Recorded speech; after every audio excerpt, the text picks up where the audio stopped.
한 6개월 동안은 월 매출 1000만 원도 안 나왔었고, 지금은 매출이 5억에서 7억 정도 나오고 있는 상황이고, 작게 나올 때는 한 5억 정도 나오고 있는 상황이고요.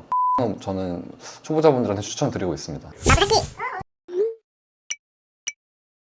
안녕하세요. 돈 버는 기술 알려드리는 마부사키입니다. 오늘은 위탁 판매로 매출이 한 100만원, 매출도 좀 어려워 하시다가 이젠 자체 브랜드로 월 매출 한 7억 정도 나오시는 저희 머니스푼 대표님을 모시고 인터뷰를 해보도록 하겠습니다. 안녕하세요, 대표님. 우선은 네. 자기소개부터 한번 부탁드릴게요.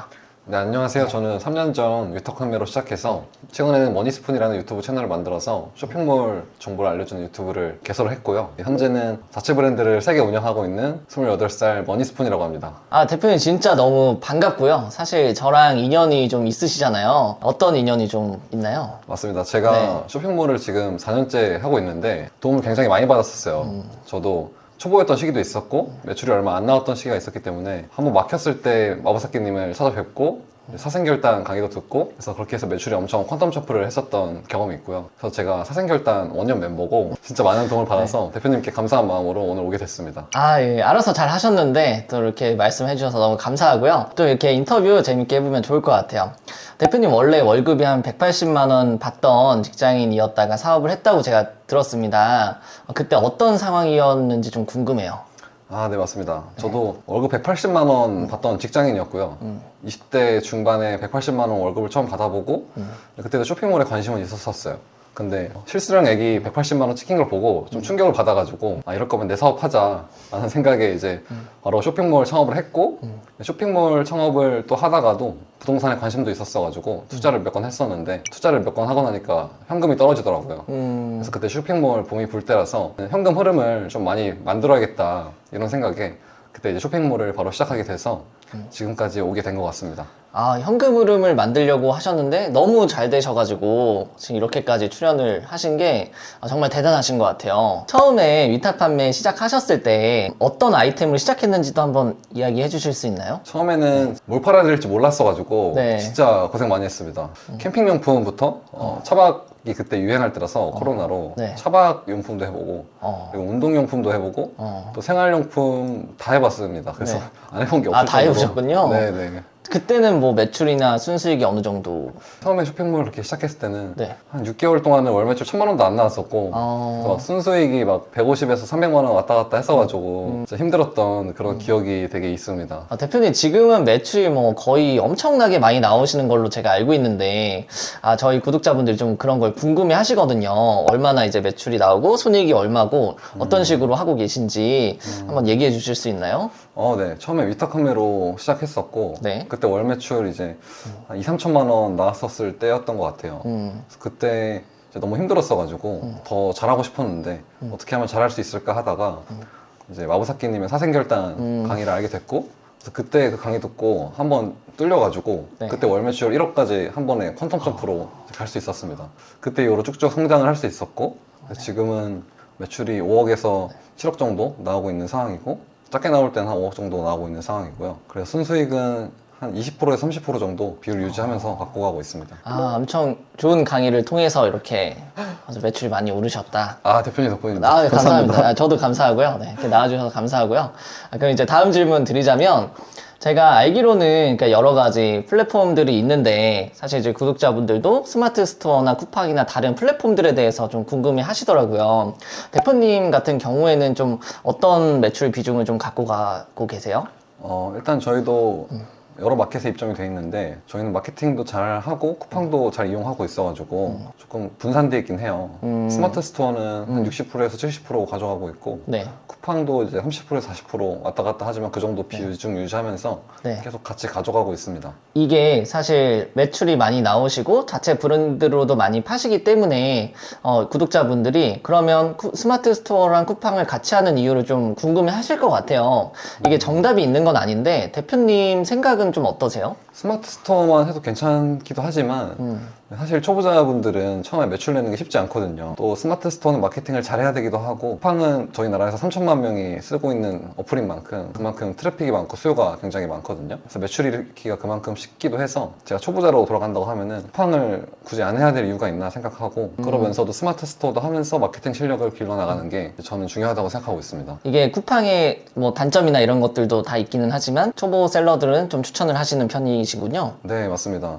쿠팡이 정산도 느리고 수수료도 조금 높아서 그런 단점이 있긴 하지만 그만큼 쇼핑몰 이제 오래 하셨던 분들은 쿠팡을 그래서 안 하시려는 이유도 있고 네. 그래서 그만큼 네. 경쟁자가 많이 없기도 합니다. 그거에 비해서 수요는 너무 많은 상황이고요. 매출을 초반에 일으키는 목적으로 쿠팡은 저는 초보자분들한테 추천드리고 있습니다. 대표님이 이제 저희 강의 듣고 매출이 많이 오르긴 하셨는데 그거랑 별개로 이 단계별로 이제 비약적으로 매출이 많이 오르는 형태들이 있잖아요. 네. 그래서 대표님이 한번 그 비결을 말씀해 주시면 좀 좋을 것 같아요. 일단은 네. 매출이 되게 폭발적으로 오르긴 했어요. 점진적으로 안 오르고 폭발적으로 올랐는데 그 과정 속에서는 일단 위탁에서 사입으로 넘어왔고 또 네. 사입에서는 제 브랜드로 넘어왔었던 게 컸었던 것 같습니다. 좀 더 구체적으로 한번 네. 위탁 사입 자체 브랜드 한번 그 과정을 네. 이야기해 주시면 도움이 많이 될 것 같아요. 네.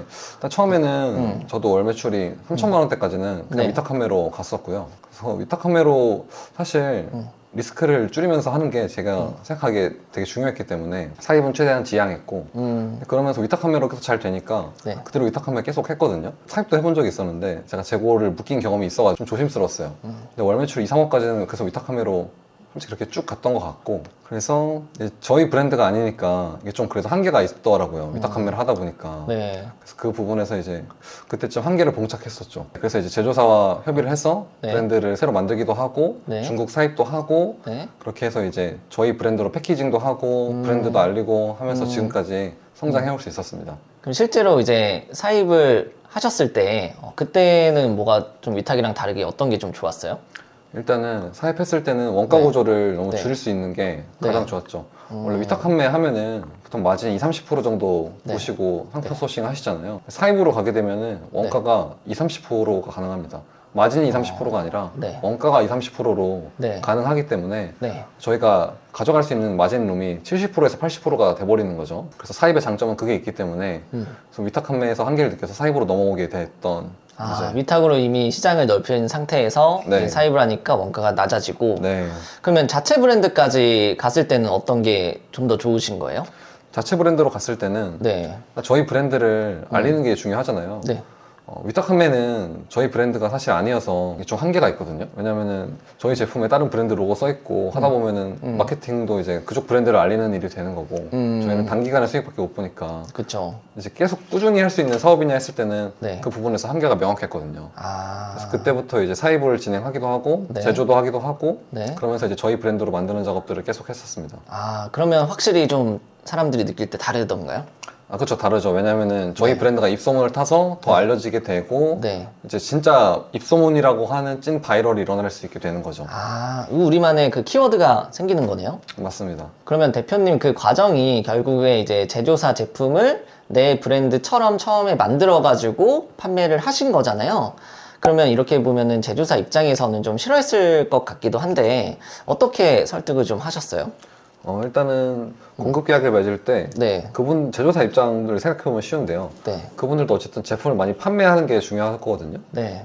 많이 팔아야 그분들 입장에서 좋은 거니까. 애초에 위탁 판매 같은 경우에는 네. 소싱을 진행할 때 저희 브랜드로 만들어서 팔겠다. 음, 일단 이름을 바꾸겠다. 라고 일단 처음에 처음부터. 말씀을 드렸고요. 이렇게 해야 앞으로도 문제가 없을 것 같았기 때문에 아. 그리고 계속 판매하다 보니 이제 잘 팔리게 되잖아요. 저희 브랜드 로고도 만들고 싶고 그러면서 이제 그때부터 이제 소통을 시작하는 거죠. 잘 팔리게 된 시점부터 전화를 해서 네. 우리 브랜드로 만들고 싶다. 그리고 조금 더 MOQ 같은 경우에 대량으로 만들 수 있으니까 우리 브랜드로 바꿔달라 이렇게 말을 하고 네. 원가도 이제 줄이게 되는 거죠. 왜냐면은 그만큼 많이 생산을 하게 되니까. 그래서 그렇게 되면은 제조사 입장에서도 어쨌든 많이 파는 게 중요한 거잖아요. 제조사도. 그래서 계속 윈윈 할 수 있는 구조로 갈 수 있는 게 이제 가장 중요한 거죠. 그래서 설득도 그들한테 저희가 일단 많이 판매하는 걸 보여주고 네. 계속 같이 갈 수 있는 관계가 되는 걸 보여주는 게 중요한 거죠. 처음부터 이제 그런 구조를 동의하시는 분들하고만 하셨겠네요. 네, 맞습니다. 그래서 언젠가 네. 저희 브랜드화 못 시키면은 나중에 계속 팔아도 네. 그 제품을 저희가 그대로 못 팔 수도 있기 때문에. 아, 뺏길 수가 있군요. 네. 저희가 다 팔아놨는데. 그쵸. 왜냐면은 제조사에서 그 제품을 만들어 줬는데 네. 공급을 안 한다고 하면 저희는 끊기는 거잖아요. 처음부터 저희 브랜드로 나중에 만들 수 있는지도 다 여쭤보고 그런 부분을 협의해 갔었던 거죠. 아, 그 어떻게 보면 사실 우리 리스크를 줄이는 것도 이제 포함된 거네요. 그럼 아까 이제 순수익률이 뭐 30% 정도까지도 나올 수 있다고 하셨잖아요. 위탁 네. 판매. 사실은 수익률이 다 천차만별이긴 하지만 수익률을 올리는 어떤 비결 같은 게 좀 있으시다면 어떤 게 좀 있을까요? 일단은 처음에 위탁 판매부터 시작을 많이 하실 거거든요. 저도 위탁 판매부터 시작하는 걸 추천드리고 위탁 판매 마진이 적잖아요. 그래서 가격을 일단 높이는 게 첫 번째입니다. 보통 이제 똑같은 제품이더라도 어떤 네. 사람은 8,000원에 팔고 어떤 사람은 3만 원에 파는데 네. 저희는 3만 원에 파는 사람이 돼야 돼요. 예를 들어서 가격을 높여야 저희가 마케팅을 더 많이 할 수 있거든요. 그래서 가격 높이는 게 더 중요한 거고 그리고 또 저희 제품과 다르다는 걸 이제 소비자한테 보여줘야 돼요. 똑같은 제품이더라도 소비자들은 8,000원짜리, 3만원짜리가 있을 때 네. 같은 제품인지 잘 모르시거든요. 3만원짜리 제품이라고 이제 고객들한테 판매를 해야 되는데 저희 제품이 어떤 점이 좋은지 그리고 GIF도 넣어가면서 상세 페이지도 직접 촬영하시고 설득력도 더 넣어서 우리 제품이 어떤 점에서 비싼지 어떤 점에서 장점이 있는지 그런 부분들을 고객들을 설득하는 작업들을 통해서 가격을 높이는 그런 전략들을 사용하고 있고 그렇게 가격을 높여야 광고도 더 공격적으로 진행할 수 있기 때문에 저희는 10원, 20원 이렇게 최저가 싸움하는 사람이 아니라 마케팅으로 판매하면서 네. 이제 가격을 높일 수 있는 판매자가 돼야 되는 거죠. 그러면 대표님, 제가 이제 다 들어보니까 결국 이 모든 게 어떻게 보면 좋은 제조사, 좋은 제품을 소싱하고서부터 좀 가능한 것 같은데 대표님만의 어떤 소싱 방법이나 제조사 찾는 노하우 이런 것도 혹시 알려주실 수 있나요? 아, 네. 일단 나왔기 때문에 다 풀고 가겠습니다. 아, 너무 좋습니다. 감사합니다. 네, 대표님한테 도움 받은 만큼 일단 소싱을 되게 어려워하시는 분들이 너무 많은데요. 저도 소싱이 제일 어려웠고 근데 포인트는 있어요. 소싱도 하다 보면서 경험이 더 쌓이거든요. 처음에 중요한 부분들을 먼저 설명드리면 소싱할 때 첫 번째는 일단 그 제조사나 수입사가 충분한 재고를 갖고 있는지 그게 가장 중요합니다. 왜냐면 저희가 많이 팔잖아요. 위탁 판매를 해서 마케팅을 해서 판매를 엄청 많이 일으켜요. 하루에 막 50개, 100개 판매했는데 갑자기 수입사 제조사에서 재고가 없대요. 그럼 저희는 마케팅 열심히 해놓고 이제 아무것도 할 수 없는 상황이 돼버린 거잖아요. 그렇죠. 고객들을 다 모객해서 데려왔는데 아무것도 이제 수익을 못 가져가는 상황이 되면 안 되죠. 그래서 무엇보다 수입사나 제조사의 재고 능력 혹은 재고가 별로 없다면 생산 능력이 얼마나 되는지 중요한 이제 저한테 소싱 기준이었고요. 그리고 두 번째는 제품이 차별화가 돼야 돼요. 저희가 온라인 판매하다 보면은 다른 제품을 판매하려고 하지만 대부분 제품이 사실 비슷하거든요. 저희도 뭔가 특별한 제품을 찾고 싶고 뭔가 차별화된 제품을 찾아야 되는 것도 맞는데 어떻게 소싱을 하지 이런 고민을 많이 하시거든요. 근데 똑같은 제품이더라도 자신이 차별화해서 팔 수 있는 제품을 파는 게 중요하다. 선택하는 게 중요하다. 그냥 이런 말씀을 드리고 싶어요. 예를 들어서 똑같은 제품이더라도 우리가 운동밴드를 판다면 운동밴드의 탄성이 더 좋아요. 라텍스이기 때문에 그런 부분을 강조하는 셀러가 없다면 저희는 강조해서 팔 수 있겠죠. 그럼 기존 라텍스 밴드들도 있지만 그분들은 탄성이나 강도에 대해서 설명을 안 했기 때문에 소비자분들은 이제 같은 제품인지 잘 모르시거든요. 그래서 저희가 처음에는 다른 부분으로 제품의 장점이나 특징 부분들을 설득해서 다른 제품처럼 보이게 하는 거죠. 그래서 내가 이렇게 강도나 탄성을 제가 예로 들었던 것처럼 내가 차별화해서 강조해서 팔 수 있는 포인트가 있느냐 그런 제품인지 그래서 그거를 확인하시고 내가 차별화해서 팔 수 있겠다라는 생각이 드시면은 그런 제품을 소싱하는 게 좋습니다. 세 번째는 뻔한 얘기인데요. 제품의 품질이 좋아야 됩니다. 사람들이 이제 도매국이나 그냥 소싱 되는 제품 팔려고 해가지고 안 좋은 제품을 많이 파시거든요. 예를 들어서 청소기면은 흡입력이 기본적으로 좋아야 돼요. 근데 고객들이 이제 저희들이 판매할 때는 그냥 소싱되는 제품, 다시 자신이 당장 팔 수 있는 제품부터 소싱하는 분들이 꽤 많으신데 일단은 그건 절대 안 되고요. 왜냐면은 제품이 안 좋으면은 악성 리뷰가 계속 쌓여가지고 오래 갈 수도 없고 잘 판매된다고 하더라도 그 CS 대비하는 게 쉽지 않습니다.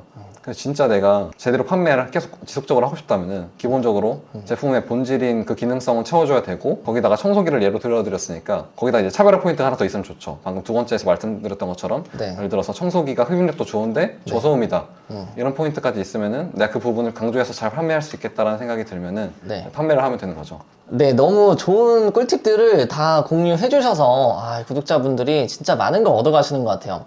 대표님, 만약에 이제 제 채널의 이제 구독자분들도 대표님처럼 예전에 직장 다니셨다가 이렇게 셀러 되신 분들도 많고 사업을 이제 진심으로 하려고 준비하신 분들 좀 많이 있어요. 그래서 대표님께서 만약에 예전으로 돌아가셔가지고 좀 이렇게 조언을 해주신다면 대표님은 어떤 것부터 하겠다 이렇게 좀 말씀을 해주실 수 있을까요? 지금 쇼핑몰 처음 하시는 분들 입장에서는 많이 네. 고민이 되실 것 같아요. 저 같으면은 일단은 매출 볼륨부터 먼저 키울 것 같아요. 순익 구조는 나중에 개선할 수 있거든요. 네. 그래서 저 같은 경우에는 쿠팡 Z배송이 지금 기회거든요. 근데 아직까지도 지금 여유가 많이 있는 상황이고 그래서 거기부터 시작한 다음에 쿠팡에서 판매하는 것만으로는 이제 사업의 지속 가능성이 떨어질 수 있어요. 쿠팡 광고비가 올라버리면은 우리가 돈을 못 벌 수 있기 때문에 그래서 자체적으로 스마트 스토어나 자사몰을 운영하면서 자신의 브랜드를 키워야 되고 그리고 마케팅 실력을 키워야 돼요. 본질적으로는 자신의 마케팅 역량이 있어야 이제 쿠팡이나 어떤 네이버 같은 플랫폼에 휘둘리지 않고 저희가 판매를 지속할 수 있는 역량이 생기기 때문에 처음엔 Z배송부터 하면서 이제 스마트 스토어를 병행을 같이 하고 마케팅 역량을 같이 키우는 작업들을 할 것 같습니다.